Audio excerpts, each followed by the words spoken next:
అనంతపురం జిల్లా త్రిపురాంతకం మండలం దివేపల్లి శివార్లో చేపల లోడుతో వెళ్తున్న లారీ బోల్తాపడింది. ఈ ప్రమాదంలో లారీ డ్రైవర్, క్లీనర్ గాయపడ్డారు.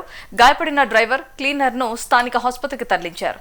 లారీ బోల్తాపడటంతో చేపలన్నీ కూడా రోడ్డుపై చెల్లాచెదురుగా పడిపోయాయి. దీంతో స్థానికులు చేపలను తీసుకువెళ్లేందుకు ఎగబడ్డారు.